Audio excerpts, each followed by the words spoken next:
જય દ્વારકાધીશ ખેડૂત મિત્રો, આજે આપણે જામનગર જિલ્લાના કાલાવડ તાલુકાના કાલાવડ ગામે આવ્યા છીએ અને કાલાવડ ગામના ખેડૂત છે એની આ બધી ડુંગળી વાવી છે અને ડુંગળીમાં એ ખેડૂત અગાઉ તો ડુંગળી વાવતા હતા, એમાં રાસાયણિક દવા, રાસાયણિક ખાતર ને બધો ઉપયોગ કરતા હતા અને આ વખતે છે ને એની પહેલી વાર ડુંગળી નાખી વાવી છે અને ડુંગળીમાં પહેલી વાર ગ્રીન ઇન્ડિયા ખાતરનો ઉપયોગ કર્યો છે. બાપા, આ જે ડુંગળી તમે વાવી બરાબર, હવે ડુંગળી વાવી તમે અગાઉના સમયમાં જે ડુંગળી વાવતા હતા એમાં રાસાયણિક દવા, રાસાયણિક ખાતર જ તમે વાપરતા હોય, કારણ કે ગ્રીન ઇન્ડિયા ખાતર તો તમારી પાસે હતું નહીં. ગ્રીન ઇન્ડિયા ખાતર તમને આ વખતે પહેલી વખત મળ્યું. પહેલી વાર જ અમે નાખ્યું. પહેલી વખત જ નાખ્યું છે ને તમે. હવે પહેલી વખત તમે જે ગ્રીન ઇન્ડિયા ખાતરનો ઉપયોગ કર્યો તો તમે અગાઉના સમયમાં ડુંગળી વાવતા ત્યારે રાસાયણિક ખાતર, રાસાયણિક દવાનો ઉપયોગ કરતા હતા. આ વખતે તમે ગ્રીન ઇન્ડિયા ખાતરનો, તો બે વચ્ચે તમને તફાવત શું લાગ્યો? આમાં સારો તફાવત લઈ દો, આમાં તફાવત એટલો નહોતો. એટલે સારો એટલે મતલબ જે રાસાયણિક ખાતરથી તમે ડુંગળી કરતા હતા એમાં અને આ ડુંગળીમાં અત્યારે એમાં તફાવત એટલે ઉગવણીની દ્રષ્ટિએ, પછી લીલાશની દ્રષ્ટિએ લીલાશ વધુ મારે અને ઓલી પીળાશ મારતું. રાસાયણિક ખાતરમાં પીળાશ મારતું. બરાબર. અને આમાં પછી આ જે ગાંઠિયાનો વિકાસ થવો જોઈએ, ગાંઠિયાનો વિકાસ, એ વિકાસ કેવો લાગ્યો તમને આમ જનરલ? આમાં મૂળિયા વધુ હોય, આમાં મૂળિયા ઓછા થાય. વધારે મૂળિયાનો વિકાસ થયો. હા, વધારે મૂળિયાનો વિકાસ થયો એટલે બજાર ઓછો બે બગડો. હા, અને મૂળિયાનો બાપા વિકાસ થાય તો જ છોડને મજબૂતાઈ મળે. છોડને મજબૂત થાય. જીવાતમાં ને એમાં કેટલો ફેર પડ્યો? જીવાતમાં ફેર પડ્યો. તે પછી એક ફરજ દવા છાંટી. નાખ્યો એનો કેટલો ટાઈમ થયો અંદાજે? એને મહિનો હજી નથી થયો. બે ત્રણ દિવસ થઈ છે. આ ટૂંકમાં 28-29 દિવસ થયા. મહિનો થયો ને, તો મહિના એકમાં એક જ વાર રાઉન્ડ મારવો પડ્યો. જે તમે પેલા ડુંગળી વાવતા ત્યાં મહિનામાં કેટલા રાઉન્ડ મારવા? ત્યાં તો 2 રાઉન્ડ મારતા દવા. અને અત્યારે તમારે થ્રિપ્સ નું પ્રમાણમાં ઓછો થઈ ગયું. થ્રિપ્સ તો આમ તો જો કે દેખાતી જ નથી, એટલે આપણે જોઈએ જનરલ નથી. તો દરેક ખેડૂત મિત્રોને જે ખાસ કરીને આપણા ખેતરમાં, ખેડૂતના ખેતરમાં થતો કોઈ પણ પાકમાં તમે ગ્રીન ઇન્ડિયા ખાતરનો ઉપયોગ કરો અને સારા રિઝલ્ટ મેળવો. અને બાપા, તમારો મોબાઈલ નંબર યાદ છે તમને? હા, બોલો મોબાઈલ નંબર બોલો. 96 86 70 ઓકે. તો ખેડૂત મિત્રો, બાપાનો અભિપ્રાય લેજો.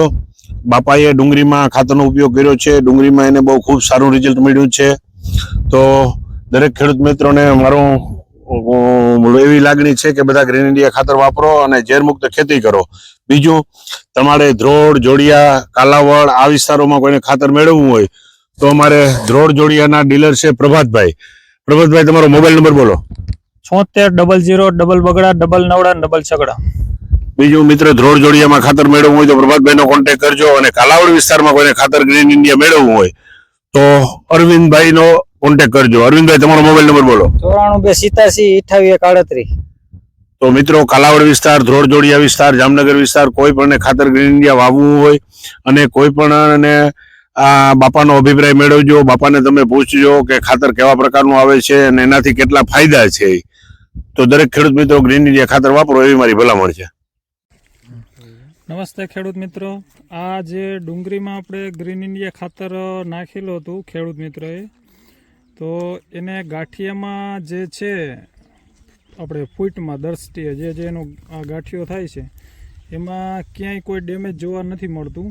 બીજા નંબરમાં કે જે થેપ્સ મોલો મચ્છીનો જે એટેક આવે છે, એટેકમાં પણ કોઈ નથી આમાં દેખાડતું.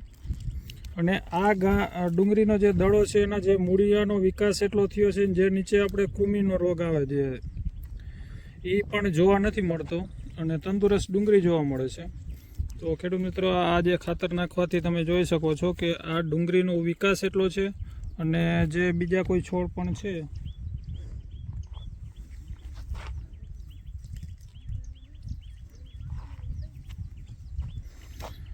આ મૂળનો વિકાસ છે. જેટલો મૂળનો વિકાસ આ વધારે પ્રમાણમાં થાય એટલો ગાંઠિયો મોટો જોવા મળે. બીજા નંબરમાં કે જે કોઈ નીચે જીવાત છે એ ડેમેજ કોઈ કરતી નથી મૂળમાં, અને જમીન જેટલી પોલી રાખે છે ને અળસિયાનું પ્રમાણ વધારે છે. અને આ ખાતર નાખવાથી 1 થી 1.5 મહિના સુધી ડુંગળીમાં કોઈ રોગ નથી આવતો. અને આ ડુંગળીમાં 3 વખત આ ખાતર ઉપરથી નાખવાનું, 1 વાર પાયામાં નાખવાનું, 2 વાર ઉપરથી સ્પ્રે કરવાનું. તો કોઈ પણ બહારથી રાસાયણિક ખાતર અથવા કોઈ દવાની કોઈ જરૂરિયાત નથી રહેતી. નેચરલ તરીકે આપણે આ ડુંગળીનું ઉત્પાદન ભરપૂર પ્રમાણમાં લઈ શકીએ છીએ.